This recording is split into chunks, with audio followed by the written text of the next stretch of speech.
Bismillahirrahmanirrahim. Assalamualaikum warahmatullahi wabarakatuh.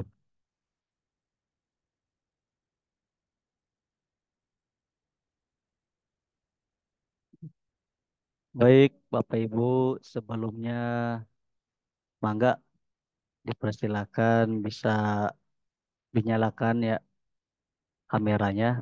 Kita on cam bersilaturahmi walaupun tidak dalam satu tempat ya.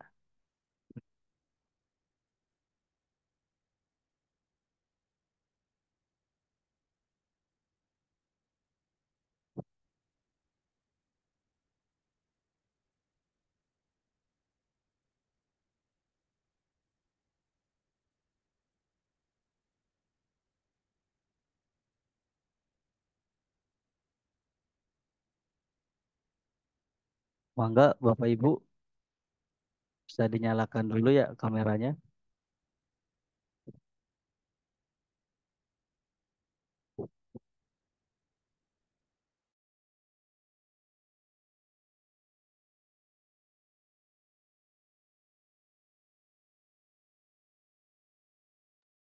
Masya Allah. Ustadz, Assalamualaikum Ustadz. Iya, Assalamualaikum warahmatullahi wabarakatuh. Masya Allah.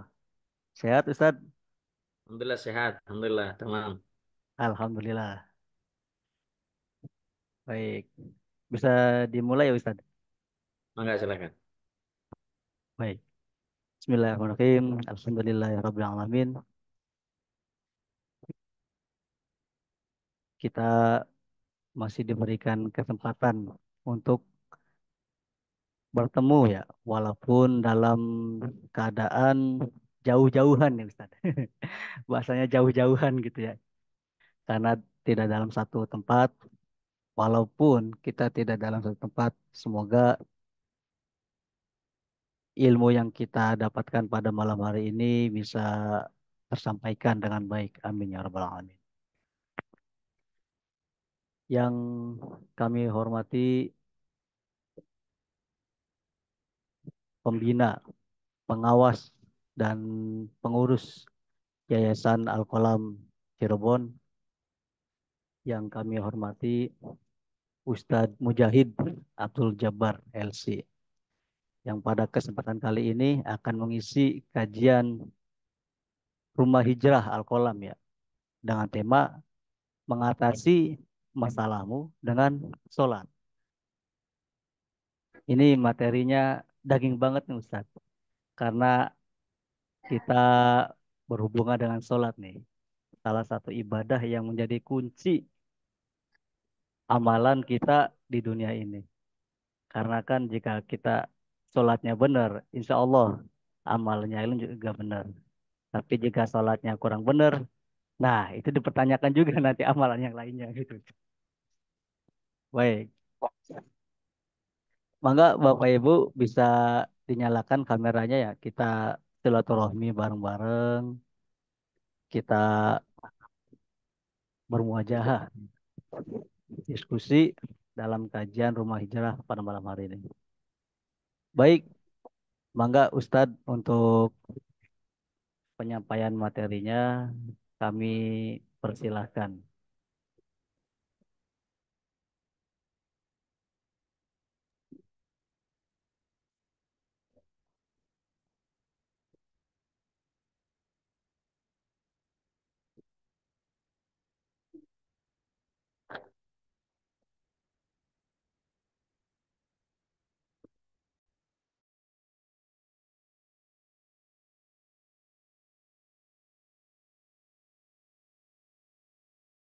Bismillahirrahmanirrahim.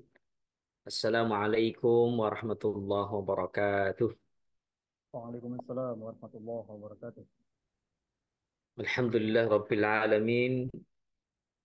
Alhamdulillahilladzi anzala as-sakinata fi qulubil mu'minin liyazdadu imanan ma'a imanihim wa asyhadu an la ilaha illallah wahdahu la syarika lah wa asyhadu anna sayyidana Muhammadan abduhu wa rasuluh. Allahumma salli wa sallim wa barik على سيدنا وحبيبنا وشفيعنا ومولانا محمد صلى الله عليه وسلم وعلى آله وأصحابه ومن تبع هداهم بإحسان إلى يوم الدين. أما بعد، رب اشرح لي صدري ويسر لي أمري واحلل عقدة من لساني يفقه قولي. سبحانك لا علم لنا إلا ما علمتنا إنك أنت العليم الحكيم. اللهم أخرجنا من ظلمات الوهم وأكرمنا بنور الفهم وافتح علينا بمعرفة العلم وسهل لنا أبواب فضلك يا أرحم الراحمين. لا إله إلا أنت سبحانك نستغفرك لذنوبنا ونسألك رحمتك.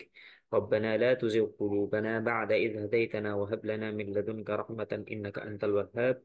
يا عزيز يا غفار يا أرحم الراحمين.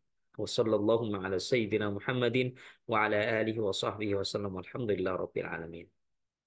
Alhamdulillah, pada kesempatan kali ini izinkanlah kita semua bersilaturahim dalam bingkai tafaqquh fiddin, dalam bingkai kita bertakwa kepada Allah Subhanahu wa taala, dan kita semua insya Allah memiliki tujuan sama, yaitu mendapatkan ridho dari Allah Subhanahu wa taala.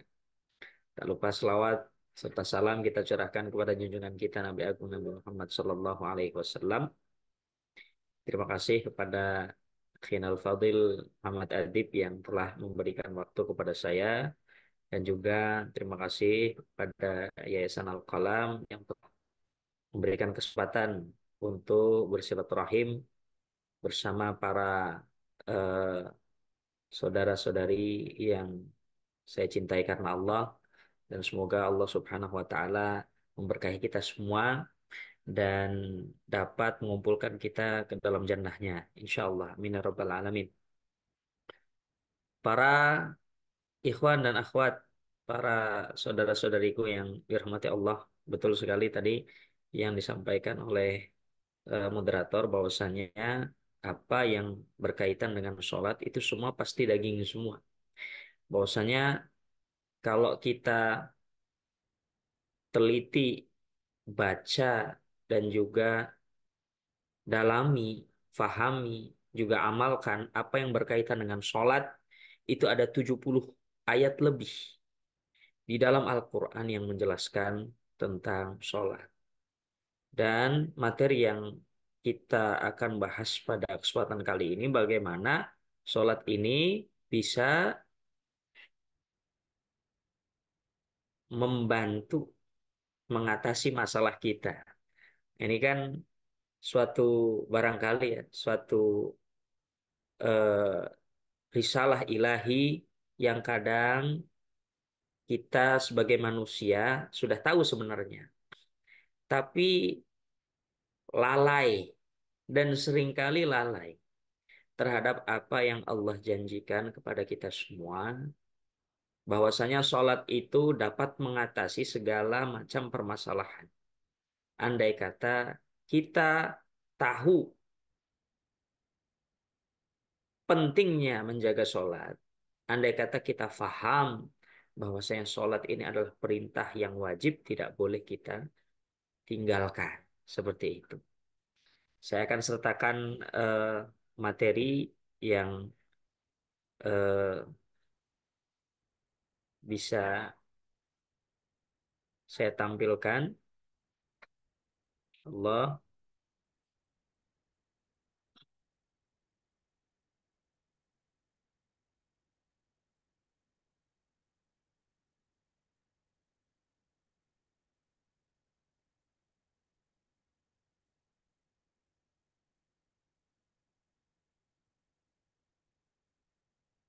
Coba kalau kita fahami, saudara-saudariku sekalian dirahmati oleh Allah,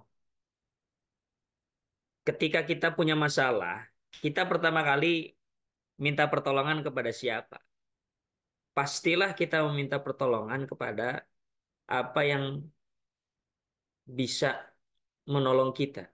Apa yang kelihatan, kemudian yang bisa menolong kita. Ya imma itu kawan kita, saudara kita, istri kita, suami kita, anak kita, kemudian karib kerabat kita. Dan siapapun yang bisa menolong kita, itu pasti pertama kali kita tertuju kepada mereka. Kemudian ketika kita diperintahkan untuk menjalankan sholat sebagai sarana mempercepat pertolongan ini, apakah sudah dengan mudah kita melaksanakannya? Nah, ini yang menjadi pertanyaan kita sekarang. Kemudian Al-Quran menjadi tazkirah rabbaniyah, menjadi pengingat kita bahwasannya apa iya di dalam Al-Quran ini ada ayat-ayat ilahi yang mana menjelaskan tentang sarana menyelesaikan masalah, yaitu dengan sholat ini. Nah, kita sudah membaca Al-Quran tentang ayat-ayat sholat atau belum? Nah, maka coba kita ingatkan diri kita sendiri, kemudian kita ingatkan seluruh keluarga kita, dan kita ingatkan seluruh kawan-kawan kita dengan, yuk coba kita bedah materi ini. Di dalam surah Al-Baqarah yang kita semua barangkali hafal ya, di ayat 153 yang berbunyi wasta'inu bis-sabri was-salah wa innaha lakabiratun illa 'alal khashi'in. Oh, ini ayat 45 dan 46. Alladzina yadhunnuna annahum mulaqu rabbihim wa annahum ilaihi raji'un. Ada juga di ayat 153. Ya ayyuhalladzina amanu sta'inu bis sabri was salah innallaha ma'as sabirin. Di ayat ini coba kita pahami terlebih dahulu maknanya.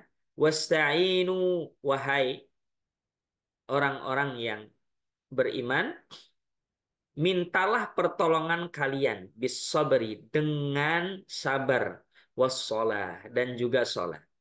Wa innaha, dan sesungguhnya ia atau sholat itu lakabiratun, pastilah akan berat, illa kecuali alal khasyi'in, kecuali bagi orang-orang yang khusyuk.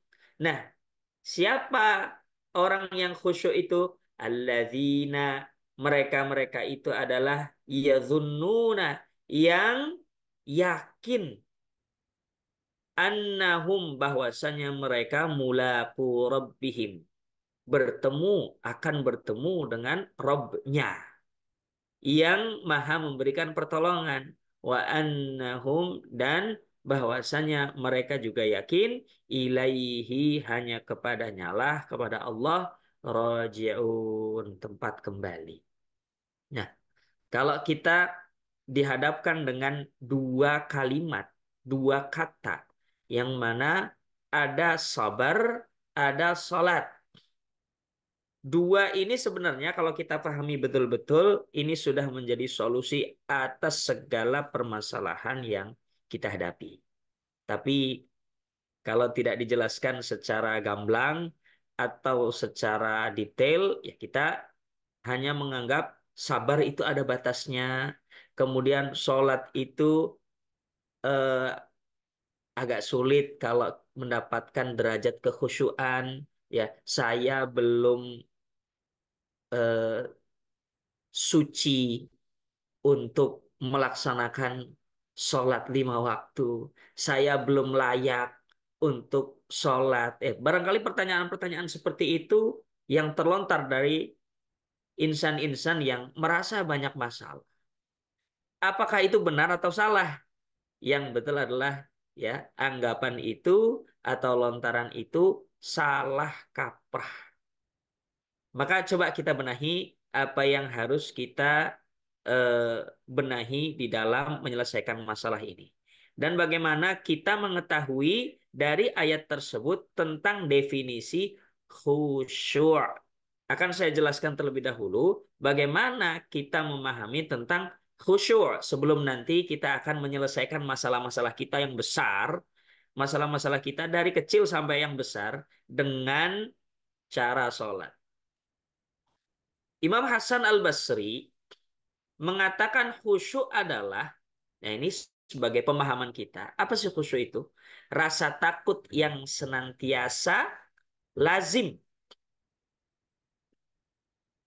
pada hati kepada Allah Subhanahu wa taala. Maka dari sini kita pahami bahwasanya orang yang merasa bahwasannya dirinya belum bisa khusyuk, ya, ini bisa dipertanyakan dia takut atau enggak ini?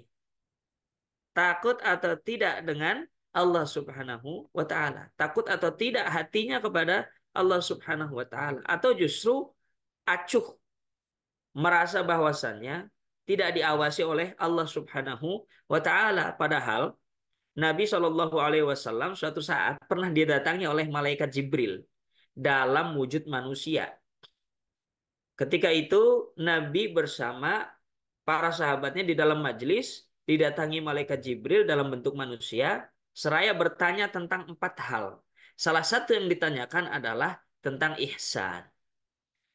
Ketika Nabi ditanya tentang ihsan, Nabi menjawab, ihsan itu adalah anta'budallaha ka'annaka tarahu fa illam takun tarahu fa innahu yaraka. Ihsan itu adalah ketika kamu beribadah seolah-olah kamu melihat Allah.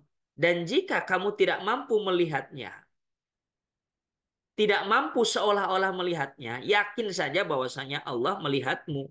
Ini artinya kita dalam segala ibadah harus menyertakan ihsan, yaitu selalu diawasi oleh Allah.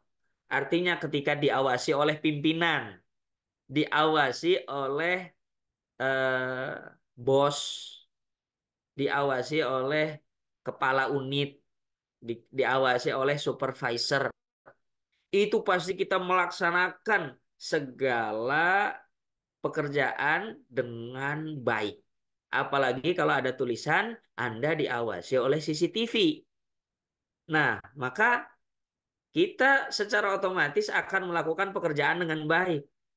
1 rupiah pun nggak mau tuh ditilep, ya. Tapi CCTV Allah yang sebegitu dahsyatnya, maka kita tidak bisa ngumpet dari pengawasan Allah. Masih banyak yang bisa nilep miliaran. Nah, ini satu ironi ya. Apakah kita sudah melaksanakan ihsan? Artinya khusyuk, yaitu rasa takut kita yang lazim di dalam hati kita kepada Allah Subhanahu wa taala dengan merasa diawasi, atau kita ya bebas-bebas saja, ya, dalam narasi kita, oh saya belum layak untuk sholat. Sedangkan Imam Junaid menjawab ketika ditanya perihal khusyuk, yaitu adalah kerendahan hati kepada Allah yang maha mengetahui gaib. Semua yang kita alami di masa yang akan datang itu adalah gaib. Banyak orang yang menyerah ketika dihadapkan dengan perencanaan yang dalam pikirannya sudah berpikir bahwasanya ini akan terjadi suatu masalah.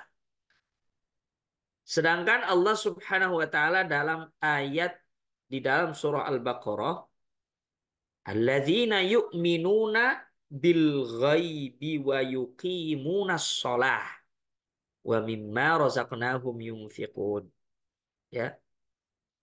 Maka di dalam surah Al-Baqarah di ayat-ayat awal ini kita pahami maksudnya adalah orang-orang yang diberikan hidayah di mana mereka disebut muttaqin adalah orang-orang yang beriman kepada hal yang gaib. Ya, masalah itu kan hal yang gaib, bukan? Ya, tidak ada semua orang yang sudah bisa memprediksi masalah. Oke lah, kita bisa dengan canggih mengatur manajemen masalah. Tapi sepersekian momentum di mana hak prerogatif atau hak mutlak Allah Subhanahu wa taala ini yang memiliki dunia seisinya, yang memiliki manusia dan seluruh alam semesta ini, ketika berkeputusan secara mutlak, maka kita tidak bisa merencanakan atau mengatasinya dengan manajemen yang sudah kita susun dari A sampai Z. Seperti itu. Maka khusyuk itu adalah bagaimana kerendahan kita kepada Allah Subhanahu wa taala, ya, merendahkan serendah-rendahnya di hadapan Allah yang Maha mengetahui yang gaib. Ini menurut Imam Hasan Al-Basri dan Imam Junaid.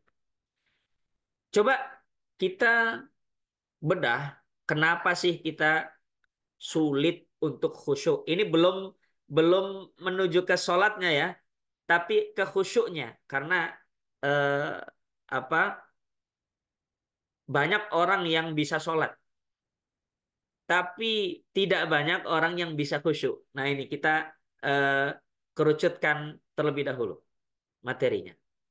7 sebab sulitnya kita untuk khusyuk. Yang pertama, memikirkan apa hal-hal yang di luar sholat. Ya, ada tugas, ada PR, ada jajan, yang ngumpul bersama teman, atau apalah yang ada di belakang kita. Di mana kita ketika sholat itu, ya, ketika meninggalkan dunia di belakang kita, dunia itu akan melambai-lambaikan tangannya, ya gambarannya, melambai-lambaikan tangannya kepada kita semua dan memanggil-manggil kita untuk terus memikirkannya. Ya, yang ibu-ibu mikirin anak, yang bapak-bapak mikirin bulanan, ya, atau mikirin hutang atau apa seperti itu. Kemudian yang anak-anak mikirin PR, tugas, ya, mikirin jajan, ya. Kemudian yang anak-anak muda mikirin ngumpul sama teman-teman, ya, seperti itu.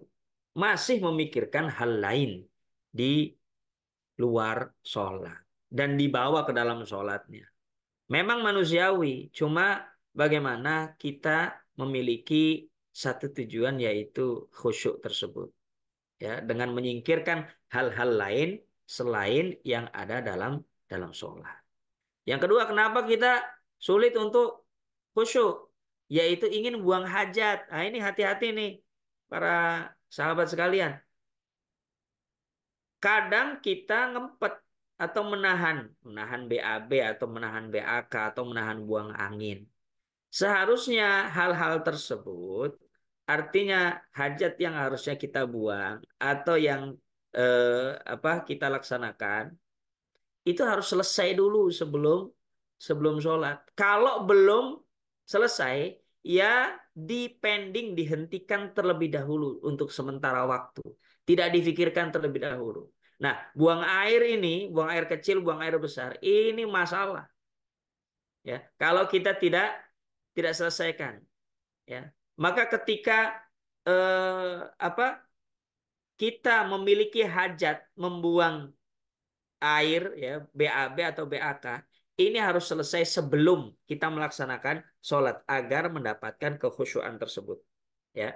Artinya jangan pas-pas sudah qomat baru, ya, ada niatan buang hajat. Nah itu kita bisa kehilangan keutamaan walaupun sholat kita nantinya sah, ya, hilang keutamaan takbiratul ihram bersama imam, seperti itu. Nah, maka dalam hal yang kedua ini, usahakan sebelum kita sholat itu sudah selesai hajat-hajat kita. Yang ketiga, terburu-buru. Nah, ini seringkali kita terburu-buru ketika melaksanakan sholat. Ya, jangankan jadi penyelesai masalah. Kita pengen buru-buru menyelesaikan sholat itu. Pasti nggak bisa untuk menyelesaikan masalah. Maka jangan sampai kita terburu-buru karena ngantri, karena ngantuk, karena pengen makan dan lain-lain. Ya, pernah itu, ya, kalau apalagi kalau Ramadan nih, dibagikan makan setelah sholat maghrib. Wah, itu pasti nggak khusyuk itu. pasti nggak kondusif. Salam aja, ketika salam pertama langsung lari ke belakang. Ya, langsung ngantri, langsung ngambil jatah makan atau langsung ngambil bantuan dan lain-lain sebagainya. Ya, maka ini pun perlu di manage oleh kita. Apakah kita sudah selesai dengan hal-hal tersebut sehingga kita sholat itu ya tidak terburu-buru, ya nggak ngantri, kecuali dalam keadaan darurat memang. Ya tidak ngantuk, artinya mempersiapkan diri kita, fisik kita. Seperti itu. Kemudian yang keempat, setengah hati. Ya. Ada ketika kita diingatkan untuk melaksanakan sholat, itu kadang emosi. Udah sholat. Ya ujung-ujungnya gitu. Udah sholat. Yang laki-laki nggak mau diingatkan sholat. Yang perempuan, ya ada alasan jitu ini. Waduh, lagi nggak sholat. Wah, itu mesti excuse itu. Ya, menjadi excuse. Tapi jangan sampai itu menjadi alasan kita untuk tidak melaksanakan sholat. Ya, karena ketika kita melakukan hal itu, artinya kita menyepelekan tentang perintah sholat. Na'udzubillahi min dzalik. Kita tidak mau seperti itu. Maka akan dianggap sholat itu ya bukan kewajiban kita. Ayat na'udzubillahi min dzalik. Ancamannya sangat seram sekali. Ya. Kemudian setelah itu bagaimana kita eh, mengetahui sebab sulitnya khusyuk itu. Yang kelima adalah belum paham, belum paham tata caranya, belum paham keutamaannya, belum paham apa yang harus dilakukan ketika khusyuk itu. Ya, nah, maka hal ini yang perlu kita bedah dan kita dalami nantinya ketika kita harus bisa khusyuk dalam sholat itu. Ya. Tata caranya bagaimana? Kemudian keutamaannya apa? Kita harus tahu. Kemudian jangan sampai kita acuh dengan apa? Dengan pengetahuan kita yang tidak berdasar. Sholat tuh, oh dari dulu memang saya sudah melihat apa orang tua saya begini, ya saya begini. Saya sudah melihat guru-guru saya begini ya begitu.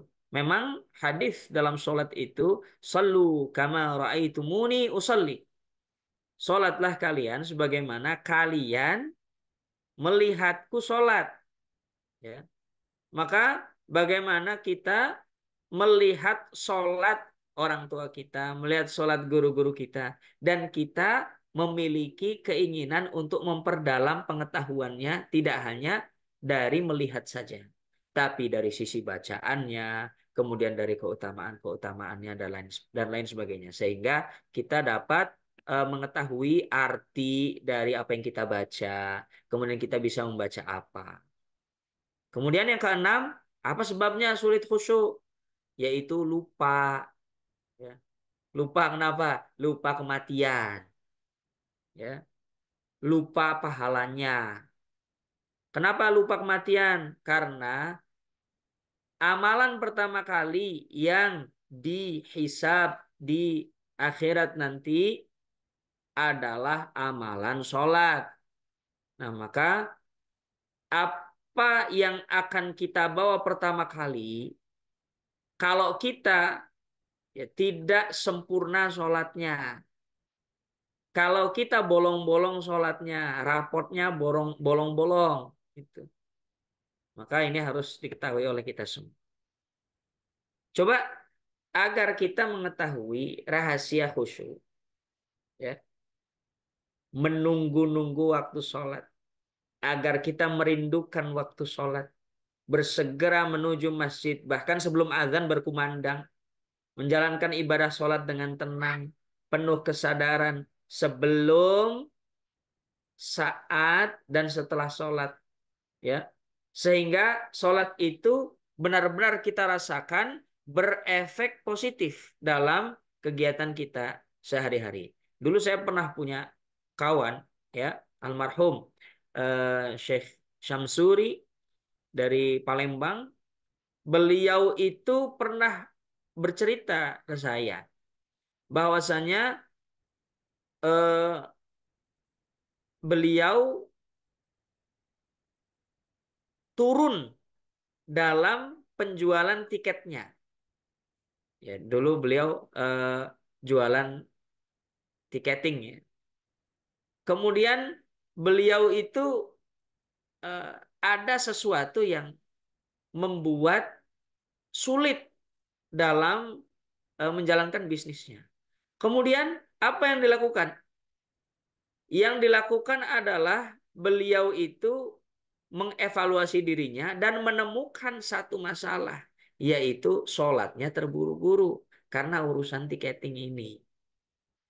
Akhirnya beliau menginfakkan sebagian dari penghasilan tiketingnya dan beliau memperbaiki keterburu-buruannya tersebut dalam sholat. Dan beliau mengatakan, wah, saya kembali lagi. Kembali kepada kestabilan bisnisnya. Ya Allah. Saya bilang, kalau sudah seperti itu, mengetahui bahwasanya sholat itu berefek positif kepada kegiatan kita, kepada kehidupan kita sehari-hari. Nah, kalau sudah kita merasakan hal itu, buru-buru kita bersyukur kepada Allah Subhanahu wa taala karena kita sudah memahami wasta'inu bis-sabri was-shalah wa innaha lakabiratun illa 'alal khashiin.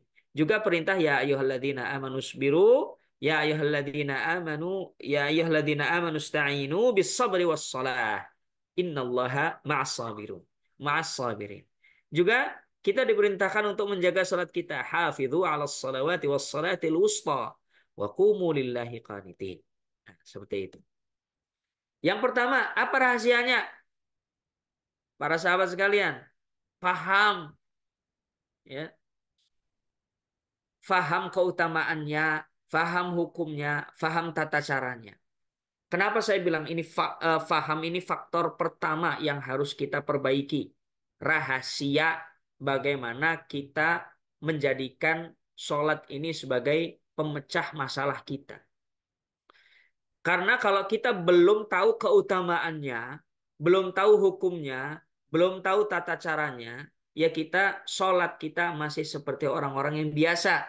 Hanya untuk menggugurkan kewajiban, hanya untuk menyenangkan hati eh, siapa orang yang kita cintai misalkan. Oh, orang yang kita cintai itu, oh, ayo sholat, udah sholat atau belum? Nah, itu biasanya anak-anak muda ini, ya, berawal dari itu, udah sholat atau belum, udah ini atau belum. Ya, padahal eh, pemahaman tentang sholatnya itu eh, belum begitu dalam dan belum menggunakan sholat itu sebagai keutamaan-keutamaan yang diberikan oleh Allah Subhanahu wa taala. Maka, sahabat sekalian, perbaiki sholat kita dengan pemahaman kita terlebih dahulu. Pemahaman tentang keutamaannya, bagaimana sholat itu eh, akan menjadi solusi yang eh, paling ditawarkan oleh Allah Subhanahu wa taala karena eh, ada dalam beberapa ayat di dalam Al-Qur'an ada pengecualian bagi orang-orang yang melaksanakan sholat. Illal musallin, ya, alladzina hum ala salatihim daimun. Kecuali orang-orang yang melaksanakan sholat, yang mereka disiplin, khusyuk, terus-menerus dalam sholatnya. Alladzina hum fi salatihim daimun walladzina fi amwalihim haqqum ma'lum lis-sa'ili wal mahrum. Sampai sampai akhir ayat tentang keutamaan salat tersebut, ya. Kemudian yang kedua, hukumnya. Bagaimana hukumnya? Kita juga harus paham. Hukumnya wajib artinya apa? Kalau tertinggal, kita harus ganti. Kita harus qadha. Nah, ini pun eh, laki-laki maupun perempuan berbeda ya setelannya. Laki-laki tidak ada alasan untuk meninggalkan sholat sama sekali. Laki-laki, ya. Tapi kalau perempuan ada alasan mutlak yang mana dia boleh meninggalkan sholat. Eh, Tidak wajib melaksanakan sholat atau haram melaksanakan sholat ketika dalam keadaan haid. Nah, tapi laki-laki jangan pengen kayak perempuan. Ya udahlah, saya pengen haid saja biar tidak melaksanakan sholat. Nah, ini eh, apa satu ironi ya, yang laki-laki jarang sholat, ya pengen disamakan sama sama perempuan. Nah, perempuan aja ada nggak boleh sholat, masa laki-laki nggak? Nah, ini satu pemahaman yang salah. Hukumnya wajib tidak boleh ditinggalkan. Kalau ditinggalkan maka harus diganti qadha. Ini menurut madhab Syafi'i, ya madhab Imam Syafi'i. Kalau lewat sholatnya harus diganti, harus diqadha kapanpun itu. Kemudian berapapun banyaknya sholat yang telah ditinggalkan harus diqadha. Caranya bagaimana? Nah, caranya ya nanti kalau ada kajian khusus tentang fikih sholat, nah nanti insya Allah dilanjutkan kembali. Yang akhwat juga yang perempuan, bagaimana ketika sudah dipastikan suci, sholat yang terakhir, ya, sholat yang terakhir atau ketika suci dan masih masih apa masuk dalam waktu sholat maka bersegera, ya, bersegera untuk melaksanakan sholat tersebut. Juga ketika awal haid, ya, dan dia belum melaksanakan sholat, ya, di eh, awal haid tersebut padahal sudah masuk waktu sholat, maka itu harus diqadha setelah suci. Misalkan eh, haid jam 1, ya, haid jam 1 belum sholat zuhur, ya, maka ketika itu tidak boleh qadha, nggak boleh. Tapi nanti qadhanya ketika sudah suci dan di waktu zuhurnya. Jadi zuhurnya 2 kali. Ya Allah, saya niat zuhur untuk qadhaan, ya. Ketika itu, ya. Ketika apa? Haid dan belum melaksanakan sholat. Nah, tata caranya seperti itu. Ya, jadi tahu keutamaannya, tahu hukumnya, tahu tata caranya. Nah, ini dalam bingkai faham. Yang kedua, sahabat-sahabat sekalian, bagaimana rahasianya ya rahasianya khusyuk. Yang kedua itu yakin, yakin bahwasanya sholat kita diterima oleh Allah Subhanahu wa taala dan menghadapnya dengan pahala sholat. Nah, ini penyakit bagi orang-orang Islam yang ya sok suci. Ini biasanya nih, hati-hati ya. Jangan kita merasa sok suci dalam keadaan apapun. Contoh begini, merasa dirinya banyak dosa, ya tidak, belum siap untuk sholat, ya, belum siap untuk disiplin sholatnya, malah bolong-bolong. Nah, itu yakin saya akan mati konyol, ya, karena apa? Sholat itu wajib.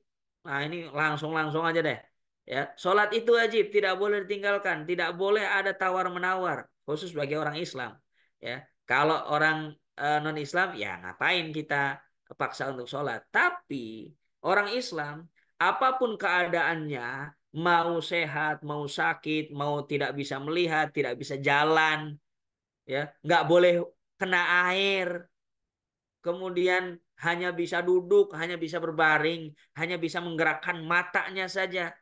Apakah sholat boleh ditinggalkan atau ya ada keringanan lah untuk ditinggalkan? Tidak, sama sekali tidak. Ya, alladzina yadhkuruna Allah qiyaman wa qu'udan wa ala junubihim. Ya, maka kita sebagai Muslim tidak boleh beralasan dengan segala macam alasan apapun untuk meninggalkan sholat. Ya kecuali tadi haid, ya, yang memang mutlak tidak boleh, haram kalau melaksanakan sholat. Ya seperti itu. Ya, maka tidak ada alasan satupun yang mana kita mengexcuse diri kita sendiri untuk meninggalkan sholat, tidak. Dan harus yakin sholat yang bagaimanapun itu pasti diterima oleh Allah Subhanahu wa taala walaupun tidak sempurna, walaupun belum sampai kepada derajat khusyuk, ya. Yang penting tidak meninggalkan sholat. Aduh, tapi saya apa namanya, nggak hafal sama sekali eh, ayat-ayat Al-Quran, surat-surat pendek aja nggak hafal. Oke, kulhu hafal nggak? Nggak hafal juga. Kemudian Al-Falaq nggak hafal juga, An-Nas nggak hafal juga, Al-Fatihah hafal. Oh ya udah, sholat. Ya. Yang penting makmum di belakang imam. Ya. Jangan sholat sendiri kalau kayak gitu. Ya, tidak ada alasan sama sekali. Kalaupun sholat sendiri nggak tahu, aduh pokoknya nggak tahu Ustaz, saya nggak tahu bacaannya harus baca apa, harus apa. Tinggal tasbih, tahmid, takbir, ya. Pokoknya apa saja yang menyebut Allah, zikir kepada Allah Subhanahu wa taala, ya. Dan harus meniatkan diri kita untuk belajar tata cara sholat itu. Yang penting tidak meninggalkan sholat dan yakin bahwasanya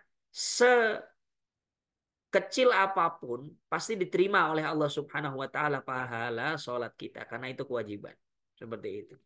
Yang ketiga, pulang kembali. Nah, ini ya, bagaimana kita setelah ya lupa karena keadaan dan fase kehidupan kita yang ya tertimpa masalah, kemudian pemahamannya menyimpang atau apa, ya, selalu bertaubat dalam keadaan apapun dan kembali setelah lalai dalam ibadah, ya.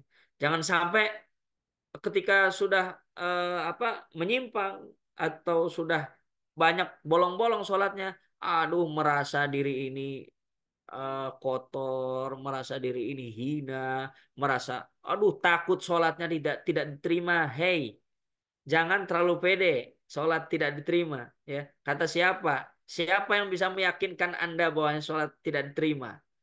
Allah Subhanahu wa taala adalah Sang Maha menerima taubat. Sekotor apapun kita, sebletok-bletok ya, secomberan-comberan apapun kita. Kalau kita yakin bahwasanya Allah menerima taubat kita, pasti diterima. Nah itu, maka jangan sampai kita terlalu yakin, terlalu sombong bahwasanya kita ini aduh tidak diterima, udah dosanya terlalu banyak. Kalau ditampakkan dosanya itu, bisa jadi kita mengemis, merangkak, menghamba di hadapan Allah Subhanahu wa taala untuk diterima taubatnya walaupun 1 detik dikembalikan ke dunia ini, ya. Karena orang-orang yang sudah diambil oleh Allah Subhanahu wa taala, apa harapan mereka, ya, eh, ketika dikembalikan ke dunia? Fa as-saddaqa wa akum minas solihin. Ya Allah, kalau andai saja mati itu dikembalikan dalam kehidupan, ya, dan ya sebentar saja dikembalikan lagi ke kehidupan dunia, maka aku akan bersedekah dan aku akan menjadi orang-orang yang soleh, ya, seperti itu, ya. Di saat kita di dunia ini merasa bahwasanya aduh kita tidak soleh, nggak bisa soleh, nggak bisa apa sampai kepada level orang-orang yang soleh, nah, maka jangan sampai kita punya anggapan seperti itu, ya. Itu yang ketiga, rahasia bagaimana kita bisa mendapatkan kekhusyuan dalam sholat. Ikhwati ala izzah, para saudara-saudariku yang dirahmati Allah, coba kita mulai mengkerucut kepada bagaimana cara kita mengatasi masalah-masalah kita dengan sholat. Apakah kita sudah tahu konsep sholat itu, ya, mengandung makna yang sangat dahsyat sekali. Kenapa kita harus takbiratul ihram, kenapa kita harus ruku, kenapa kita harus sujud, kenapa kita harus duduk di antara 2 sujud, kenapa bacaan-bacaannya seperti itu. Itu semuanya ada maknanya, ada filosofinya, ada hal-hal yang tersimpan di dalamnya. Maka setiap gerakan-gerakan yang kita lakukan dalam sholat itu adalah perintah dan kita tidak boleh memodifikasi, tidak boleh mengurangi, ya, walaupun kita memiliki keterbatasan, terus apa tidak bisa menyempurnakan ya sebagaimana apa yang sempurna dalam sholat yang dicontohkan oleh Nabi Shallallahu Alaihi Wasallam dalam keadaan-keadaan tertentu, ya misalkan kita punya kekurangan, ya misalkan kekurangan yang memang Allah berikan dari kesempurnaan badan kita yang barangkali eh, apa kurang sempurna dan lain sebagainya, ya itu bukan sama sekali sebagai penghalang kita untuk sempurna dalam sholat, ya. Setiap manusia, setiap muslim punya standar masing-masing untuk sempurna dalam sholatnya walaupun memiliki kekurangan fisik, walaupun memiliki kekurangan dalam bacaan, walaupun memiliki kekurangan dalam gerakannya, dia sempurna sebagai hamba yang melaksanakan sholat. Nah, itu yang perlu diingat. Maka bagaimana cara kita mengatasi masalah-masalah kita ini dengan sholat? Pahami kunci-kunci ini. Syarat menghilangkan masalah dengan sholat. Ada 4 kunci yang ini menjadi eh, apa POV kita ya dalam materi pada kesempatan kali ini. Kalau 4 hal ini bisa menjadi kunci kita, segala macam permasalahan yang ada di dunia ini, ayo sama-sama kita letakkan di atas meja, pasti beres. Saya berani jamin. Ya. Kenapa? Bukan saya yang jamin. Ya. Tapi karena ayat-ayat Allah Subhanahu wa Ta'ala yang telah diturunkan kepada kita semua, yang mana saya rangkum ke dalam 4 hal ini. Kalau kita sudah memahami dan kita menerapkannya, mengamalkannya, pasti terbebas dari segala macam masalah. Coba, yang pertama, yaitu bagaimana kita memiliki hadaf. Apa hadaf itu? Ya, bisa dicatat. Hadaf itu adalah target. Sholat targetnya apa? Ya. Kalau misalkan sholat nggak ada targetnya, ya kita ya barangkali malas-malasan. Target itu apa sih? Bedakan ya target dengan tujuan. Target itu apa yang bisa kita lihat dengan mata kepala kita. Ya. Sholat itu bikin kita kaya atau enggak? Ya. Sholat itu bikin kita mudah atau enggak? Sholat itu bikin kita bahagia atau enggak? Maka ketika kita niatkan dengan tepat, berafirmasi dengan sholat kita, pastilah ia akan menjadi solusi dari segala masalahmu. Nah, maka hadaf atau target ini harus disertai dengan niat yang tepat. Sholat zuhur jangan niat sholat asar, nggak boleh. Ya, sholat wajib jangan niat sholat sunnah. Sholat sunnah diwajibkan jangan. Ya, maka niatnya harus tepat. Yang kedua, badan yang suci. Jangan sampai kita mau sholat ya kita pakai pakaian yang eh, ada najisnya, yang kita yakin itu najis. Jangan. Kecuali, kecuali ya nggak ada pakaian lagi sama sekali untuk menutup aurat itu. Ya, kecuali itu pengecualian. Maka ketika kita berhadapan dengan hal-hal darurat, keadaan darurat, maka dibolehkan yang tidak dibolehkan. Kemudian tempat yang suci. Kita harus tahu ya bagaimana ketika kita apa hendak melaksanakan sholat ya tempat kita harus suci. Kecuali keadaan darurat ya sudah hampir selesai waktu sholat kita nggak ada apa namanya tempat untuk sholat kecuali di depan kita ya. Maka keistimewaan Nabi Muhammad SAW diutus ke muka bumi ini adalah salah satunya dijadikan seluruh permukaan bumi itu masjidan, ya tempat sholat, ya seperti itu. Ya. Nah, maka juga kita mengetahui tempat-tempat yang suci dan kita sucikan tempat kita. Kemudian hati yang suci. Nah, kalau hati kita nggak suci, pasti sholat itu hanya menjadi gerakan-gerakan remeh-temeh semata. Hati-hati. Ya. Empat hal ini, niat yang tepat, badan yang suci, tempat yang suci, hati yang suci, harus ada dalam target sholat kita. Ya. Sehingga sholat itu sebagai sumber kemudahan, sholat itu sebagai pemecah solusi. Nah, itu ada depan mata kita. Ya, kita kalau mana ya harus ada targetnya. Kalau nggak ada targetnya kita mau kemana? Itu. Itu dulu yang pertama kali harus kita bangun. Sholat itu membawa kemudahan. Ya. Jangan sampai kita mengawali dengan sholat itu untuk kita bertemu Allah Subhanahu Wa Taala. Wah, itu semakin jauh pasti. Kita ini manusia. Jangan sampai kita tidak memanusiakan pikiran kita, tidak memanusiakan akal kita. Akal kita ini butuh sesuatu yang terlihat. Akal kita ini butuh target yang nyata, ya. Maka kalau kita ngomong ke diri kita, ngomong aja, ya, ya Allah jadikan sholat ini sebagai sebagai penghilang duka saya. Ya Allah jadikan sholat ini sebagai kemudahan saya dalam mencari rizki. Ya Allah, saya pengen 10 miliar. Saya akan memperbaiki sholat saya. Bilang saja. Yang penting niat yang tepat. Ya. Niat yang tepat. Ya. Itu. Karena kita memanusiakan diri kita. Memanusiakan akal kita. Ya, maka satu, harus punya hadaf. Hadaf itu target. Ya, dalam sholat. Kemudian yang kedua, jadikan sholat itu sebagai ghoyah. Ghoyah itu tujuan. Ya. Nah, tadi hadaf itu target, tujuan itu, ghoyah itu adalah tujuan.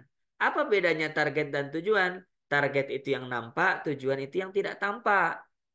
Maka sudah jelas tujuan kita sholat itu kenapa? Hanya karena Allah. Ya, karena ada kita melihat, orang khusyuk sekali sholatnya. Tapi tujuannya, karena di belakangnya ada calon mertua. Nah itu. Atau apa? Sholat karena dia pengen disebut sebagai imam besar, misalkan. Sholat karena dia pengen disebut sebagai orang yang soleh. Wah, itu salah itu. Ya, maka dia harus tahu tujuannya. Tujuan sholat ya hanya karena Allah. Ya. Itu tujuan ya, yang tidak terlihat ya. Kalau target silahkan, apa saja yang terlihat. Kalau berbicara tujuan, jangan sampai ditujukan kepada sesuatu yang terlihat. Wah, itu mesti kacau itu. Tapi tujuan adalah hanya karena Allah Subhanahu wa taala. Mengikuti Nabi Muhammad sallallahu alaihi wasallam, mengamalkan ayat suci dan agar kita berjamaah, ya, berjamaah ya, saling saling tertaut antara kaum muslimin. Itu tujuan. Artinya apa? Tidak terlihat tapi kuat dalam hasil akhir yang kita impikan, yang kita harapkan, seperti itu. Hati-hati, bedanya tipis dan kita seringkali salah dalam memahami antara target dan tujuan ini. Kenapa target pertama? Kita jangan sampai eh, apa namanya? misalkan ada orang, loh, target ini kan urusannya dunia. Yo, apa kita karena dunia? Kita ini diciptakan oleh Allah Subhanahu wa taala di dunia untuk menjadikan dunia ini wasilah kita menuju tujuan akhir kita. Maka kita tidak bisa meninggalkan dunia ini. Maka dunia harus nomor satu. Maka di dalam Al-Quran dunia itu disebut al-awwal atau al-ula. Akhirat itu disebut al-ukhra. Ya, ya. Atau al-awwal wal akhir. Ya. Al-awwal itu dunia, wal akhir itu akhirat. Maka al-awwal itu adalah target, al eh, akhir itu adalah tujuan. Hadaf itu adalah target, ghoyah itu tujuan. Ya, maka jangan sampai salah dalam penempatan dua ini. Target itu harus awal, tujuan itu harus yang kedua. Target yang pertama, tujuan yang kedua. Jangan dibalik. tujuan yang pertama, target yang kedua akan berakhir pada halusinasi. Saya yakin, ya. Karena apa? Aduh, apalagi ngajak dengan tujuan. Ayo sholat karena Allah. Kita ngajak ke orang yang apa sholat dia sholat aja sulit itu. Sholat aja kayak nggak ada waktu buru-buru. Wah itu pasti pasti nggak mau gitu. Coba kalau ngajak sholat, ayo mau apa selesai nggak masalahnya nih? Ayo sholat dulu. Itu bisa bisa lebih mudah itu ngajak. Mau nggak dapat rezeki nomplok ya 10 M gitu. Ya, sholat dulu ayo. Ya ngomong aja. Yang penting tujuannya tepat. Kok tujuannya tepat? Niatnya tepat ya, seperti itu. Oke, itu yang pertama dan yang kedua. Jangan sampai salah urutannya. Yang ketiga, thoriqoh. Apa thoriqoh itu? Metode tata cara. Ya, tahu tata caranya, paham tata cara sholat. Ya, kalau tata cara sholat kita tidak paham, ya, maka kesempurnaan sholat atau sholat itu menjadi solusi ya, harus harus diperbaiki lagi. Ya, harus kita belajar lagi bagaimana tata cara sholat ini. Kemudian mengikuti madhab, hati-hati ya, para sahabat sekalian, jangan sampai kita tidak mengikuti madhab kalau kita ini orang awam. Ya. Kalau orang awam lebih baik kita mengikuti madhab karena takut terjadinya apa? Talfiq al-mazahib, campur aduk madhab. Ya, nanti wudunya pakai madhab Maliki, sholatnya takbiratul ihramnya pakai madhab Hanafi, ya, kemudian eh, sah sholatnya pakai madhab madhab Syafi'i. Itu kalau campur aduk seperti itu bisa jadi dalam beberapa gerakan itu menurut madhab ini batal, menurut madhab yang lain tidak batal. Rusaklah sholat kita. Ya, maka ini harus salah satu memahami thoriqah atau tata caranya yaitu mengikuti madhab. Udah nggak usah neko-neko. Di Indonesia ini kita madhabnya Syafi'i. Ikutilah Syafi'i. Ya, kalau kita ini orang awam, ya seperti itu. Pilih satu madhab saja. Jangan sampai kita pengen sempurna sholat ya dengan tidak mengikuti madhab tertentu, tapi di satu momentum dia tidak tahu kalau saling bertolak belakang. Nah, ini di beberapa keadaan. Apakah fikih sholat itu wah, luar biasa harus semuanya mengetahui dan pernah belajar. Ya, kita sebagai Muslim harus punya komitmen belajar sampai tuntas fikih ibadah, terutama fikih sholat ini. Kemudian tata caranya bagaimana? Menutup aurat. Nah, ini juga masih masih PR bagi kita semua laki-laki maupun perempuan ya khususnya kaum wanita ya dalam tata cara sholat dan menutup aurat sesuai dengan kaidah-kaidahnya. Ini harus selalu diupdate ilmunya. Ya, kalau tidak tahu ya harus bertanya. Ya, seperti itu. Kadang simple beda tipis saja, beda sedikit saja itu sudah aurat. Misalkan harus menutup sampai sini, ya. Kesingkap sini, ya batal, ya. Kemudian yang harus kelihatan apa? Telapak tangannya. Oh, ternyata kesingkap sini sampai sini. Ya batal seperti itu, ya. Maka ini yang harus diketahui. Yang laki-laki misalkan eh, karena pakaiannya ini ya, pakaiannya agak agak ketat, kaosnya agak ketat. Ketika sujud nih, ketika sujud ini punggungnya nih kelihatan, kelihatan auratnya. Ya sampai ya mohon maaf kelihatan celana dalamnya misalkan. Itu batal gitu. Kalau kita tidak tahu, tidak paham ya, maka ya ini yang harus kita ketahui. Torikohnya, metodenya ya. Kemudian meluruskan shaf. Nah ini, meluruskan shaf memang ketika apa ya? Ketika COVID kita diuji ya, diuji dengan ya harus renggang ya. Tapi ketika itu sudah tahu maksudnya meluruskan shaf itu ya nggak mesti rapat pet pet pet pet kayak gitu ya. Tapi itu merupakan kesempurnaan dalam sholat, tapi tidak wajib.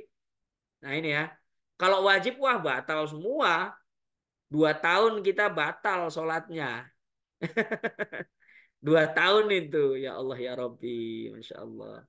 Ya, meluruskan saf, merapatkan saf, al-katif bil katif ini pundak dengan pundak, mata kaki dengan mata kaki. Itu adalah menuju kesempurnaan dalam sholat, tapi bukan wajib. Kalau wajib ya kita merelakan 2 tahun nggak dapat pahala. Waduh, ngeri sekali itu. Ya, kemudian yang keempat adalah natijah. Apa sih hasilnya dari sholat yang benar itu? Ya, khusyuk. Ya itu.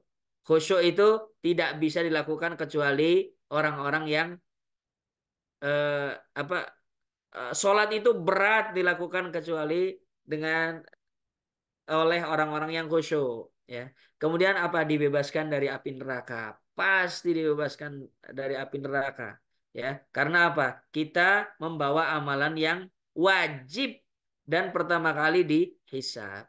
Kemudian pengecualian dalam setiap kesusahan dan azab. Nah, maka eh, kita akan digolongkan kepada orang-orang yang muttaqin, bertakwa dan janji untuk orang yang bertakwa itu innal muttaqina fi jannatin wa uyun. Innal muttaqina fi dhilali wa uyun. Ya.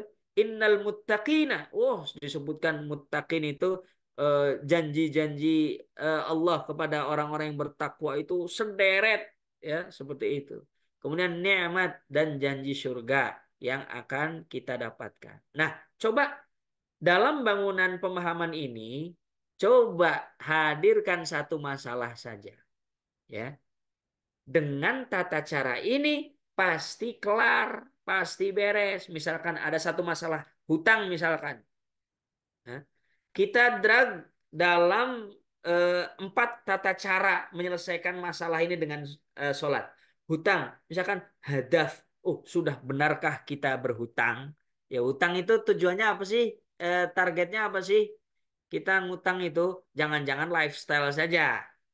Ya. Jangan-jangan kita anu, tapi kalau emang butuh ya nggak apa-apa ngutang. Ya, tapi jangan sampai karena wah gampang nih ngutang, ternyata gampang ngutangnya, ternyata bayarnya nggak bisa. Ojol, kok ojol ya, pinjol ujung-ujungnya, pinjol seperti itu. Nauzubillah min dzalik. Jangan sampai kita terjebak dalam dalam masalah itu. Bermasalah dengan apa kawan-kawan kita, dengan apa organisasi kita. Apa sih targetnya dari apa penyelesaian masalah itu? Kalau penyelesaian masalah itu targetnya adalah ya islah atau damai gitu. Karena satu masalah yang berbeda pandangan. Alah gampang kalau berbeda pandangan itu ya sudah kamu mandang dari sudut mana? Dari sudut kiri. Oke, saya mandang dari sudut kanan. Oke, saya menghargai kamu.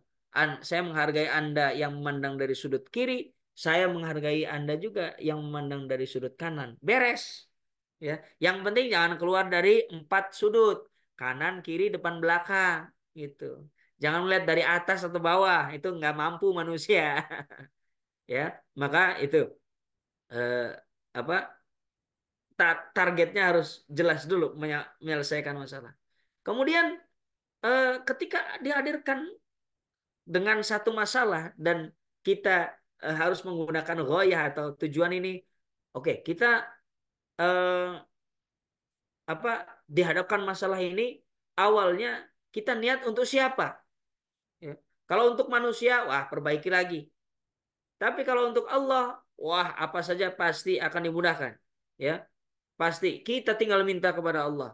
Kita tinggal mengikuti tata cara Nabi Shallallahu Alaihi Wasallam, tata cara para ulama, tata cara para solehin, tata cara para orang-orang yang sudah diberikan nikmat.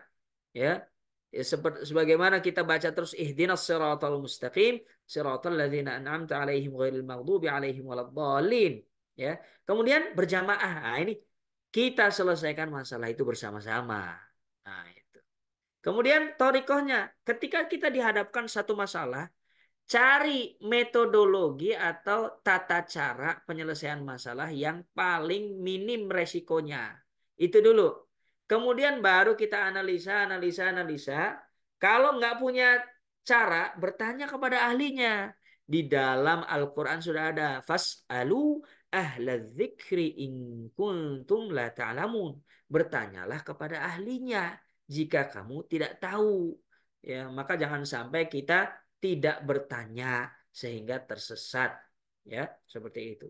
Kemudian ketika berhadapan dengan masalah, natijahnya apa? Natijahnya selesai, rampung masalah, ya dengan tiga step yang sudah di setting, kemudian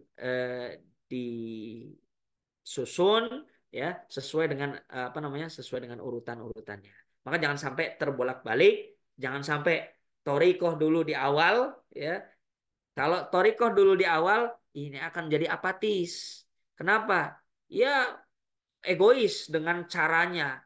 Saya bisa menyelesaikan masalah. Ya, saya ini adalah solusi bagi semua masalah-masalah Anda. Wah, itu mesti apatis. Kalau kamu tidak mau pakai cara saya, ya sudah, jangan lagi berhadapan dengan saya. Seperti itu. Kalau misalkan natijah dulu, hasil akhir dulu, itu halu, pasti nggak bisa menyelesaikan masalah. Pasti akan timbul masalah yang baru. Karena apa? Ya nggak selesai masalah. Hanya diselesaikan dalam ranah pikirannya saja. Hanya selesai dalam ranah harapannya saja. Ya. Kemudian kalau goyah dulu, tujuannya dulu. Wah, banyak orang yang tidak sampai. Ya, banyak orang yang tidak sampai kepada eh, tujuan akhirnya. Dan yang tidak bersabar itu lebih banyak, ya kalau goyah terlebih dahulu, ya. Maka kita lebih bersabar dengan uang yang banyak atau lebih bersabar dengan masuk surga, pasti uang yang banyak dulu. Gitu, ya. Kalau masuk surga, Allah nggak tahu kita masuk surga apa enggak, tapi kalau uang yang banyak kita pasti bisa bersabar, ya kan. Nah, maka jangan sampai urutan itu tertukar. Sehingga kita paham betul-betul sholat itu adalah solusi. Solusi sekali. Ya, maka banyak sekali yang sukses karena menjaga sholatnya. Nah, itu dulu yang dihadirkan. Banyak yang sukses karena menjaga sholatnya. Banyak yang, oh hidupnya mudah karena menjalankan amanah dari orang tuanya. Jaga sholatnya. Ya, buktikan, ya buktikan bahwa saya sholat itu membawa kita sukses. Buktikan sholat itu membawa kita kaya. Buktikan sholat itu membawa kita kepada kebahagiaan yang yang paripurna, yang sempurna. Buktikan, silahkan. Karena kita manusia, kita hidup di dunia, butuh bukti, butuh eh, apa namanya, eh, apa, butuh sesuatu yang dilihat. Kalau Anda sudah sukses misalkan, punya segalanya, yo, sukses mengelola organisasi, mengelola perusahaan. Jangan sampai tidak pede mengatakan ini karena sholat saya. Ini karena sholat saya. Jangan sampai. Karena apa? Itu pesan. Ya. Tapi jangan sampai, wah ini karena usaha saya. Oh, itu mesti torikoh dulu itu. Ya, mesti torikoh dulu. Tapi kalau ngerti hadaf, ngerti targetnya, ini karena sholat saya. Itu dulu. Ya, biar sampai sholat itu wah menjadi sesuatu yang wah, ini yang harus saya lakukan.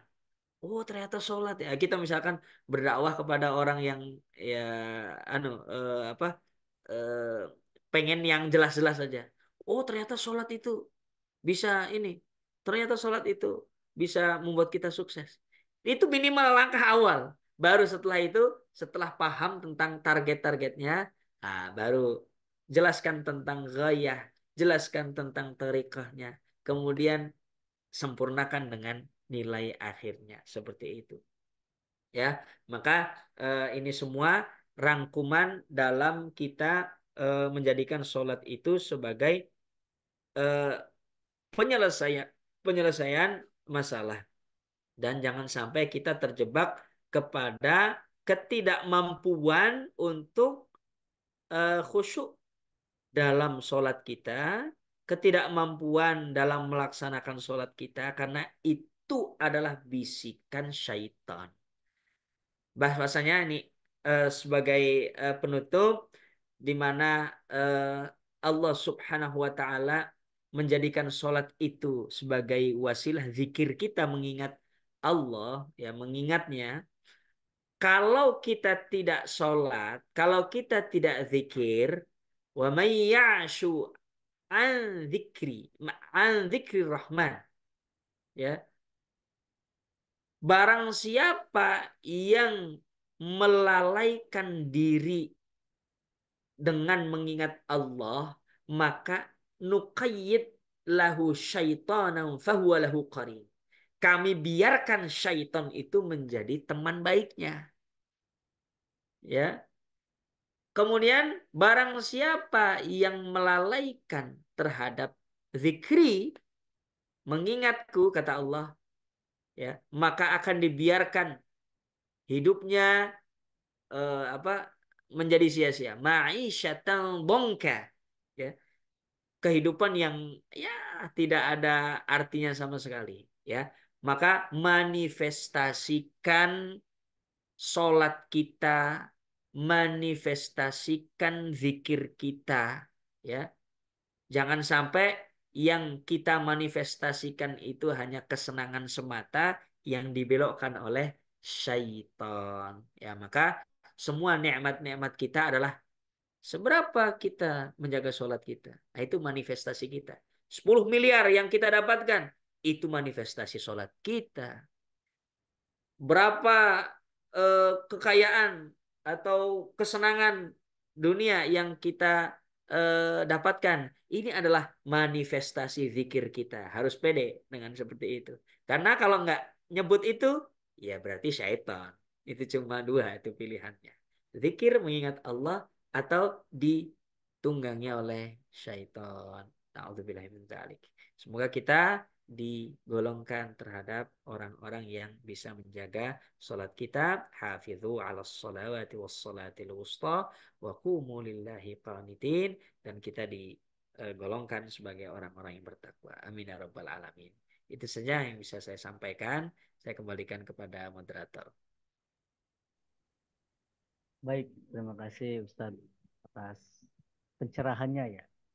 Ini di kolom chat, Masya Allah, tabarakallah ini Ustadz. Masya Allah sekali materinya menampar diri sekali katanya. Karena mungkin ini bukan satu dua orang nih Ustadz.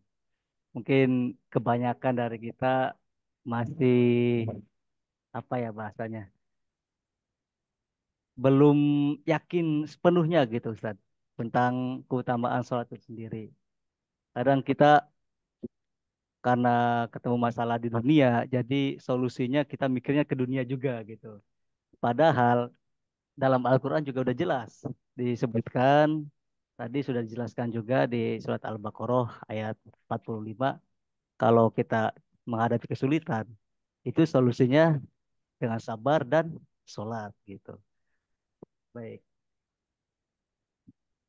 Boleh, ini Ustadz, ada yang ingin bertanya di kolom komentar. Mangga Bu Lela Indramayu boleh bertanya. Bisa dinyalakan kamera dan mic-nya, Mangga Bu. Bisa langsung bertanya kepada Ustadz Mujahid. Mangga dipersilakan. Assalamualaikum warahmatullahi wabarakatuh. Salam. Waalaikumsalam warahmatullahi wabarakatuh. Ya, izin bertanya, Ustadz. Kebetulan, alhamdulillah materinya tentang sholat ya. Alhamdulillah, selama ini ibadahnya mungkin banyak koreksi. Tadi materi-materinya sangat menyentuh banget. Eh, Tujuan utamanya dunia bukan karena Allah. Seringkali kayak gitu mungkin. Dan alhamdulillah. Ya alhamdulillah sih karena saya bertanya juga kan solusi sholat solusinya. Saya itu lagi nggak tahu ujian atau dibilang teguran dari Allah ya. Eh, Anak sakit kanker sekarang harus dirujuk ke Singapura. Terus ya problem rumah tangga. Terus ya pokoknya banyak lah dalam ujian hidup. Dan ketika saya pasrah ketika sholat itu, jadi apakah saya tuh memintanya dunia bukan karena Allah, karena mintanya kayak ya Allah kayak ke suami agar sayang sama saya, agar diberikan hidayah dan sebagainya. Saya mintanya sama Allah tuh minta mintanya manusia bukan karena ya Allah berikan ampuni dosa saya, minta taubatan nasuhanya atau kayak gitu. Apa selama ini tuh sholat saya tuh nggak bener, apa saya tuh sholat saya tuh karena manusia, sholatnya karena dunia bukan karena tujuannya karena lillahi ta'ala. Dan itu aja Ustadz. Jadi tadi banyak banget PR-PR yang saya dapat tentang sholat, tujuan solusi sholat. Ya, jadi mungkin di titik saya eh, bingung ya, karena bingung ketika kadang sampai malam ketika zikir, ketika itu ya, ya Allah, doainya tuh manusia, doanya bukan karena doa, ya Allah ampuni hamba, ya Allah terimalah tobat hamba. Jadi doanya, ya Allah, lebih ke manusia agar agar saya bahagia gitu. Bahagia karena minta doa anak yang dari harus ya dikasih cobaan kayak gitu dan suami agar ya begitu Ustaz. Jadi apa selama ini sholat saya tuh karena manusia tujuannya. Itu aja Ustaz. Terima kasih. Wassalamualaikum warahmatullahi wabarakatuh. Tolong. Mangga Ustadz mungkin bisa langsung dijawab ya pertanyaannya. Baik. Barakallah pada Bu Lela yang sudah bertanya. Bahwasanya ini masalah umum ya. Dirasakan oleh seluruh hamba Allah Subhanahu wa Ta'ala. Saya kembalikan lagi kepada materi saya tadi yang tentang hadaf, wal ghayah, wat tariqah, wan natijah. Di mana kalau kita sudah paham empat hal ini, Bu, ya, kita tidak akan merasa bahwasanya saya itu sholat untuk manusia. Nggak ada. Sholat untuk manusia itu ya ngeri. Kalau sholat untuk manusia itu eh, akan bisa diancam dengan kekufuran. Dan saya yakin nggak ada umat Islam sholat untuk manusia. Wallahi tidak ada. Tapi dengan pemahaman yang tadi saya sampaikan, artinya kita udah selesai tujuan kita. Sholat itu karena Allah. Sholat itu karena mengikuti Nabi. Sholat itu karena kita mengamalkan Al-Quran. Sholat itu kita karena ya bertujuan hanya mendapatkan ridho Allah Subhanahu wa taala. Ini udah selesai. Sudah selesai. Maka jangan sampai kita eh, terus menerus meminta kepada yang ya sudah selesai. Artinya kita udah selesai kalau misalkan kita sholat hanya karena Allah. Tapi agar kita merasuk memahami arti sholat itu, hadirkan apa yang ada di dalam di depan mata kita permasalahan itu. Kita ingin anak yang solih, sholat yang benar dulu, kemudian niatkan sholat ini agar memudahkan anak saya, agar saya soleh, ya. Agar anak saya soleh, agar suami saya soleh, agar seluruh keluarga saya soleh. Seperti itu. Itu tidak apa-apa. Bukan saya sholat karena apa tujuan yang akan dilihat manusia. Enggak, bukan seperti itu. Maka ini kalau sudah beres tadi yang saya sampaikan antara target dan tujuan, ya jangan sampai kebolak-balik. Itu pasti benar sholatnya, ya. Dan kita wala tansa nasibaka minad dunya. Jangan engkau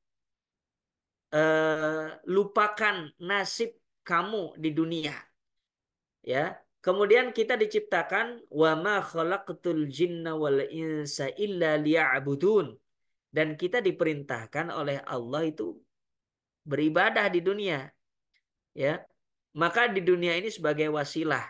Kalau kita pahami, Bu, saudara-saudariku sekalian, tentang eh, rahasia surah Al-Fatihah. Oh, itu terbelalak sekali. Saya bisa menyampaikan 7 hari 7 malam. Ya, itu tentang surah Al-Fatihah.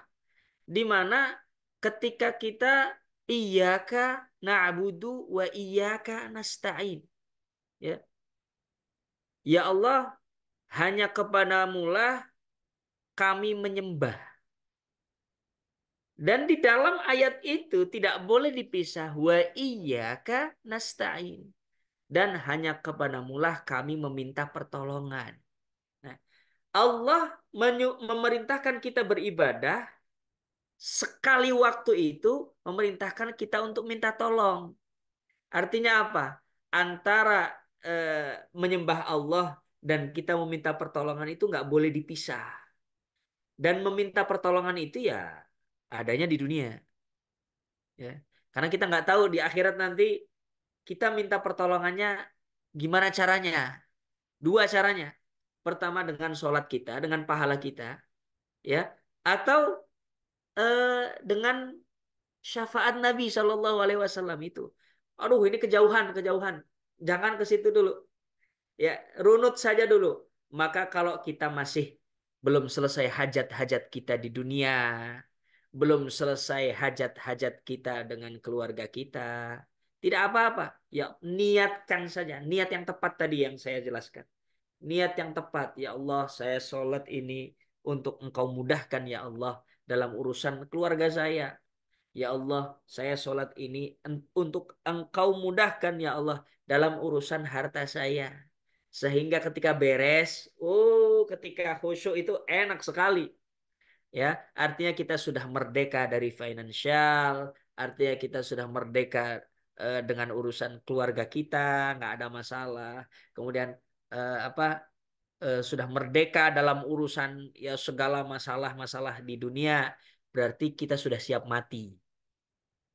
Nah, sudah siap mati atau belum kalau ya sudah sampai derajat itu. Maka jangan sampai kita, aduh, saya sudah karena Allah atau belum ini. Aduh, saya kurang atau belum ini. Jangan, nggak usah. Ini kita manusia. Kita harus menenangkan pikiran kita, ya. Kalau kita semakin seperti itu, semakin kita tidak pernah sampai kepada derajat ma'rifatullah. Derajat mengenal Allah itu nggak bisa.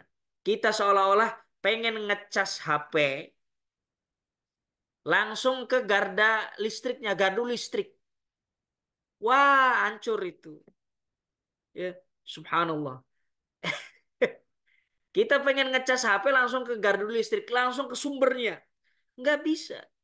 Pasti kecolokan. Ya, colokan. Kita ke apa tiang listrik aja nggak bisa. Kesetrum itu. Energinya terlalu besar. Maka yang saya sampaikan tadi tentang hadaf, apa yang bisa terlihat oleh mata kita? Ya kan yang ringan. Ya, yang nggak bisa dilihat dengan mata kita udah tinggalkan dulu. Ya, maka itulah ranah sholat. Apa yang terlihat di depan mata kita, disitulah sholat harus menjadi solusi. Maka jangan sampai kita, waduh, apakah sudah saya sholat karena Allah? Jangan dulu. Ya, minta aja terus sama Allah. Tujuan kita udah selesai nih. Nomor dua tadi udah selesai. Tujuan kita ya sholat karena Allah pastilah, bukan karena siapa-siapa. Mengikuti Nabi. Nah, hadafnya ini, targetan-targetan kita ini untuk menyelesaikan masalah-masalah itu. Spesifikkan niat kita. Spesifikkan apa permasalahan kita yang harus apa namanya? Yang harus kita selesaikan dengan sholat ini. Wallahu a'lam bishawab.